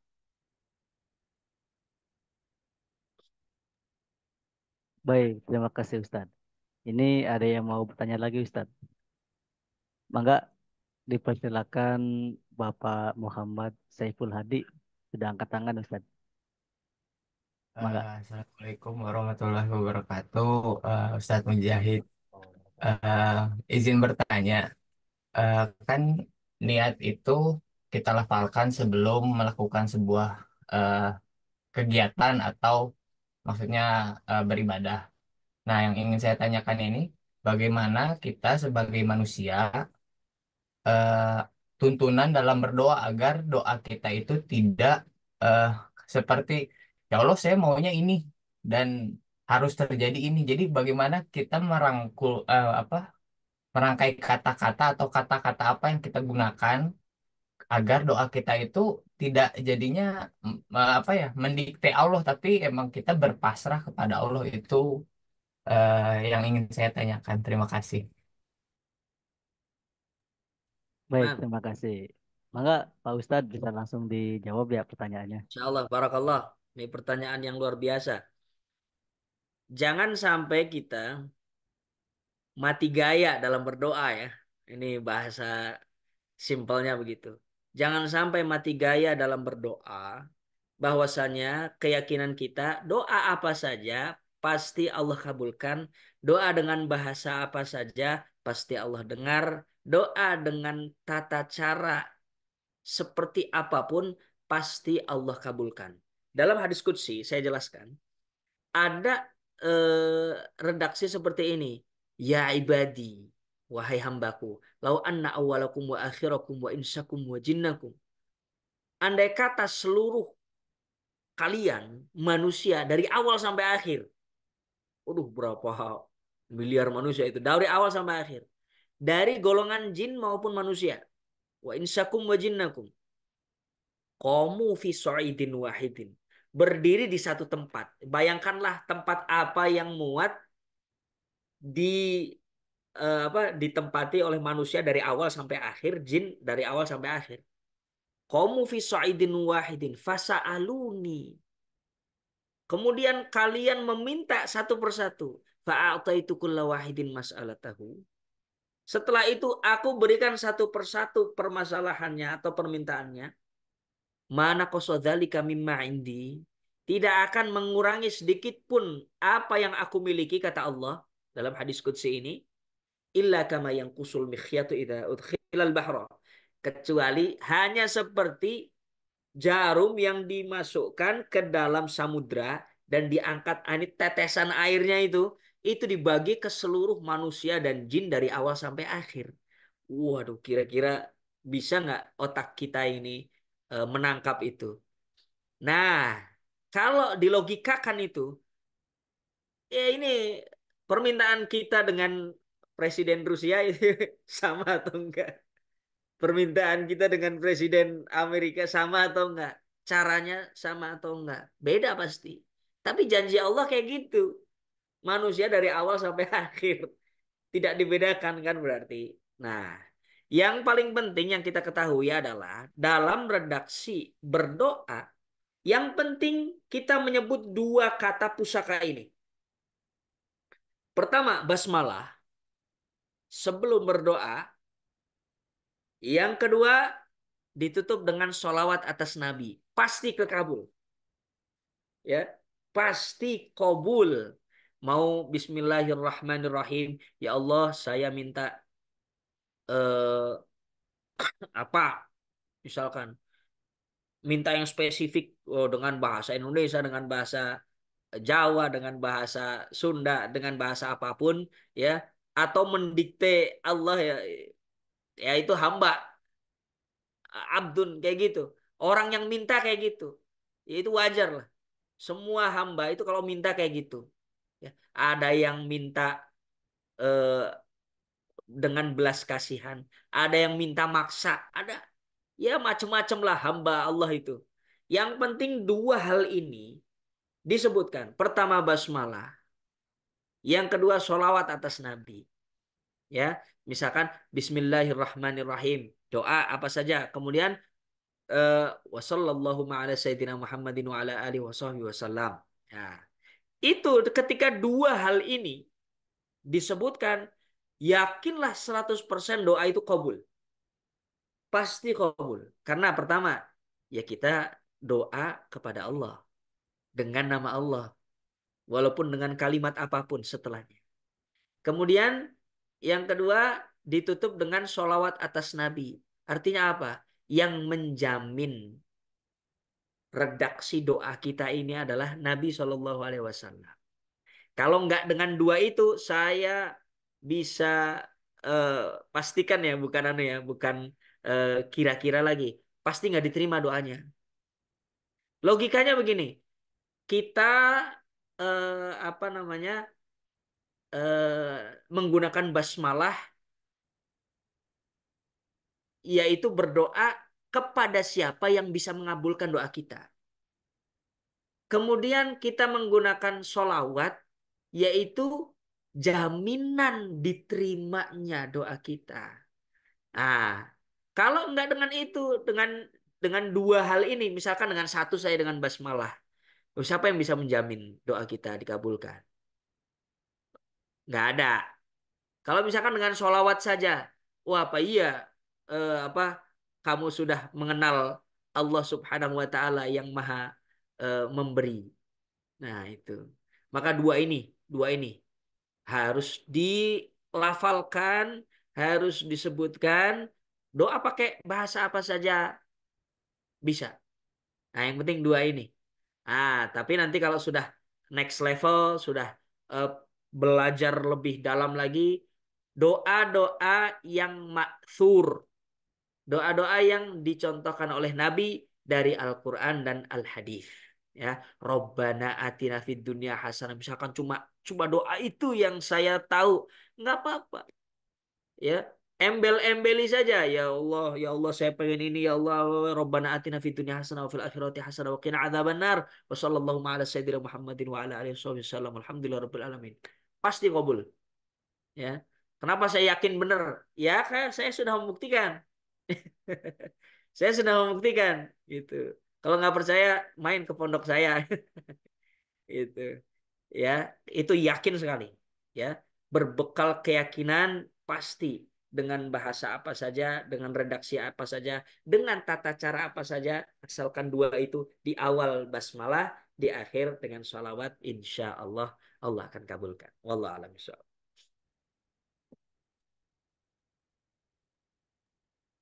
Masya Allah, Masya Allah, tabarakallah. Terima kasih Ustadz atas pencerahannya.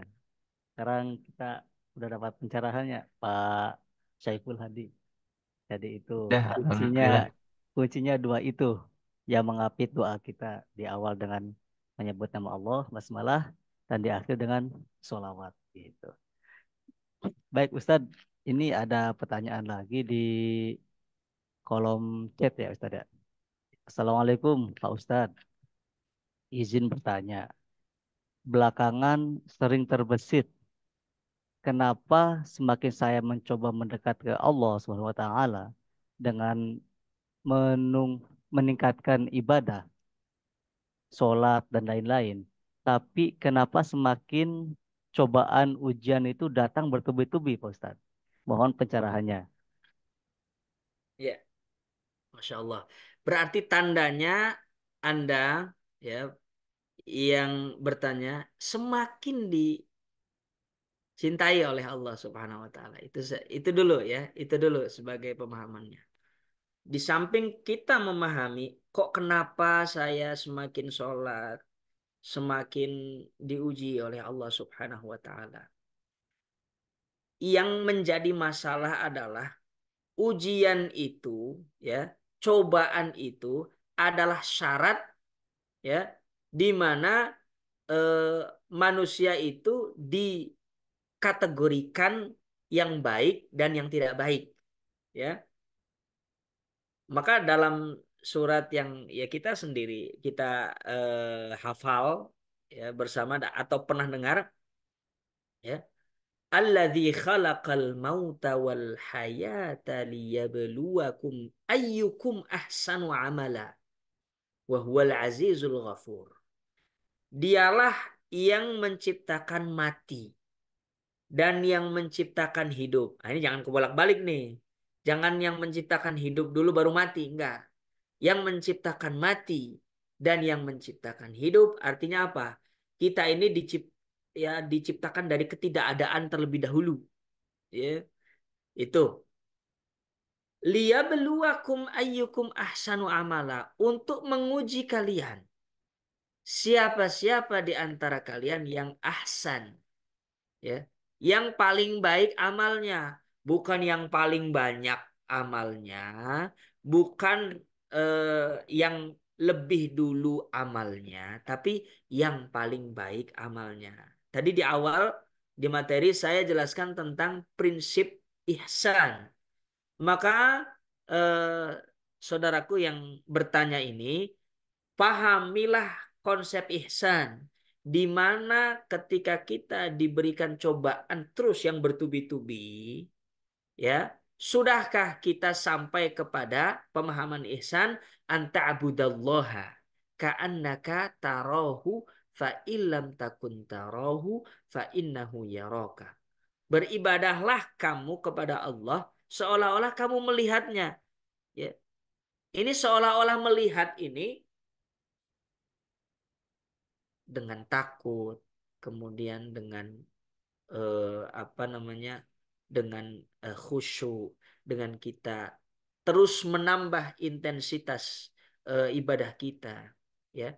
Kemudian dengan eh, datangnya ujian bertubi-tubi, ya biasa saja. Kita manusia emang diciptakan tuh di apa namanya, disertakan sepaket dengan ujiannya. Berpikirlah bahwasanya, oh ujian saudara saya entah di mana itu lebih berat. Tidak ada manusia yang tidak diuji. Wallahil azim. Terlebih muslim, ya. Orang yang beriman, tidak ada orang yang beriman yang tidak diuji, ya. Sebahagia apapun atau apa namanya, makmur apapun yang kita lihat dari saudara kita, wah ini kayaknya orang nggak pernah ada masalah ini. Ini kayaknya hidupnya mantap terus nih. Belum tentu. Bisa jadi dia pintar apa ya, menyelesaikan masalah, menyembunyikan masalah. Ah itu udah ketemu tuh caranya dengan sholat tadi. Maka eh, biasa saja dengan cobaan, biasa saja dengan apa, ujian, ya. Tidak usah terlalu tidak usah terlalu di diperdalam, ya Allah ini ada apa ini, ya Allah kok saya dikasih ujian. Nggak usah. Biasa aja. Itu tandanya sholat kamu. Eh sedekah. Eh zikir. Hei, eh, apa kamu silaturahim. Hei, kamu berdoa. Cuma itu. Tidak ada sama sekali Allah Subhanahu wa taala membebani hambanya dengan ujian yang ia tidak mampu. Kalau tandanya ya kita masih enak ngopi, masih enak makan, wah berarti masih mampu. La yukallifullahu nafsan illa wus'aha. Nah, disitulah kita apa, akan memahami ayat itu, ya. Dua ayat terakhir yang menjadi pusakanya kaum Nabi Muhammad SAW, umatnya Nabi Muhammad SAW. Kita dihindarkan dari dosa yang besar. Kita dihindarkan dari dosa-dosa yang menumpuk dengan dua ayat itu. Lillahi ma fis samawati wa ma fil ard, dari situ. Wa in tubdu ma fi anfusikum aw tukhfuhu yuhasibkum bihillah. Ya, sampai akhir, ya, seperti itu kalau bisa misalkan kita setiap ditimpa ujian, ya, saudaraku yang bertanya, baca dua ayat itu, pasti ringan, ya, pasti ringan. Dan ya sertakan dengan sholat dan sholawat, insya Allah, ya, seperti itu. Wallah alam. Baik, terima kasih Ustaz. Ini maaf Pak, tadi apa tadi doanya? Boleh diulangi Ustaz? Ya, di akhir surah Al-Baqarah, ya, dua ayat terakhir surat Al-Baqarah. Lillahi ma fis samawati wa ma fil ard wa in tubdu ma fi anfusikum aw tukhfuhu yuhasibkum bihillah fayaghfiru liman yasha wa yu'adzibu man yasha wallahu ala kulli syai'in qadir. Amana ar-rasulu bima unzila ilaihi min rabbih wal mu'minun ila akhir, sampai akhir ayatnya. Itu coba di baca dan direnungi, ditadaburi, insya Allah masalah beres. Semua masalah beres. Ya, Amin. Bismillah, insya Allah ya Ustaz. Ini ada yang bertanya lagi di kolom chat nih Ustaz. Assalamualaikum Ustaz. Saya mau bertanya. Jika kita sedang sholat, pas di tengah-tengah kita kebelet. Waduh, kebelet nih Ustaz. Tadi hajatnya adanya di tengah-tengah pas kita sholat nih Ustaz. Apakah lebih baik kita menghentikan sholat kita atau kita lanjut tapi sholatnya buru-buru nih Ustaz? Baik, mangga. baik. Ya, di ayat yang awal tadi saya sebutkan, wa innaha lakabiratun illa 'alal khasyiin. Salat itu berat banget kecuali eh, orang-orang yang khusyuk yang melaksanakan sholat. Nah, salah satu dari tata cara khusyuk tadi adalah mengetahui hukumnya, mengetahui tata caranya. Nah, sebelum kita kebelet, ya saya tanya dulu, apakah kita sudah menyelesaikan hajat kita atau ngantri atau apa ya? Ini pemahaman kita dulu sebelum membawa kebelet ini ke dalam sholat. Selesaikan hajat kita dulu. Ya, kita kalau misalkan mau ketemu orang penting, eh, selesai dulu nggak make upnya misalkan. Selesai dulu nggak persiapannya? Pasti selesai dulu. Apalagi mau ketemu Allah. Aduh, jangan sampai kita belum selesai hajat kita. Tapi kalau darurat misalkan, ya ada saja keadaan-keadaan darurat yang tidak bisa kita hindari. Ya, eh, sholat sudah sudah dimulai dan kita tidak mau ketinggalan sholatnya. Ya. Ketika takbiratul ihram memang belum kerasa kebeletnya atau yang dialami oleh saudara-saudara kita yang diuji oleh Allah dengan sakit beser misalkan. Ada itu ya, beser ya depan belakang misalkan eh, apa buang air kecil, buang air besar. Kalau misalkan masih bisa kita tahan, itu keadaan darurat ya. Kalau misalkan masih kita bisa tahan dengan dengan pembiasaan fokus kita, khusyuk kita, maka jangan batal, ya, jangan batal. Tapi kalau sudah tidak bisa tahan, maka lebih baik membatalkan sholatnya, seperti itu. Nah, ini fleksibilitas kita dalam dalam sholat ya. Tadi eh, kuncinya, kalau tidak ada keadaan darurat, jangan sampai membatalkan sholat. Itu. Karena membatalkan sholat itu godaan syaiton. Ya, kita pasti di apa namanya digoda oleh syaiton dengan hal apapun yang bisa merusak sholat kita. Ya, seperti itu. Kalau misalkan keadaan darurat itu datang, tidak bisa kita hindari, ya lebih baik dibatalkan sholatnya sampai keadaan yang tenang dan kita bisa mengulang sholat kita itu untuk kesempurnaan sholat bagi diri kita karena sholat nggak bisa dikodok oleh orang lain, nggak bisa, ya. Ya, harus diri kita sendiri, ini individu, ya, pahala individual, ya, sholat kita itu. Ya, tidak bisa dikodok oleh orang lain, tidak bisa dikodok dengan hal apapun. Kita sendiri yang harus mengkodoknya. Dan kalau misalkan saudara-saudara kita yang dialami saudara-saudara kita beser, kemudian ya sakit itu, usahakan eh, apa namanya sholat itu benar-benar diatur. Ya. Jangan sampai masuk ke dalam, misalkan udah tahu beser, masuk ke jamaah yang memang lama sholatnya. Jangan. Jangan. Maka lebih baik mufarokoh, lebih baik gitu. Sholat sendiri, cepat sholatnya. Ya. Misalkan sholat kalau dengan jamaah itu bisa 5 sampai 7 menit misalkan. Wah, itu bisa nggak pernah khusyuk kita, maka itu darurat.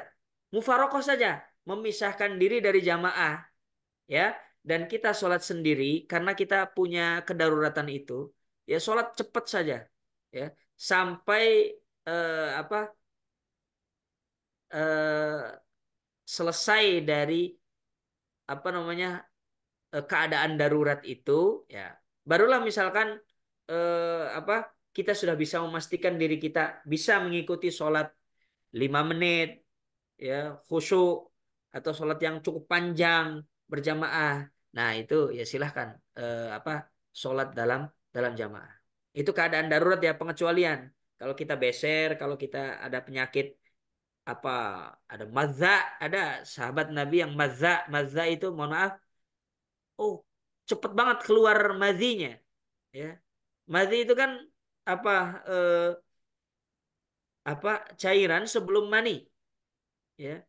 Ada sahabat yang mazza, aduh keluar terus, jadi batal terus, ya. Maka solusinya ya sholat yang cepat, sholat yang cepat gitu, sholat sendiri yang cepat. Ada saja keadaan-keadaan darurat yang seperti itu, apalagi beser, kemudian apa banyak beberapa hal lain yang merupakan darurat, yaitu harus kita selesaikan dulu dengan cepat, ya, dan ya, tidak mengikuti jamaah yang lama seperti itu. Wallahu a'lam bishawab.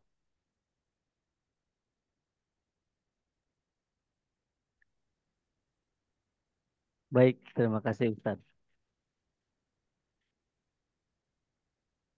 Mangga Bapak Ibu masih ada waktu ya sebelum ditutup. Barangkali ada yang ingin bertanya lagi.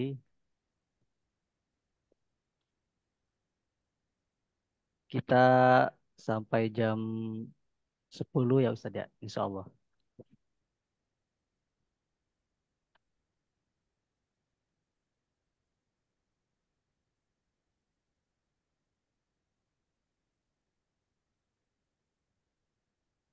Boleh bertanya, Ustaz? Assalamualaikum. Betul. Waalaikumsalam warahmatullahi Ya. wabarakatuh. Bangga Bu. Iya.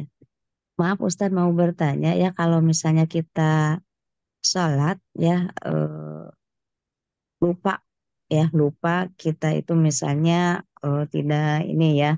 Jadi setelah selesai sholat baru kita ingat gitu bahwa kita itu membawa najis misalnya.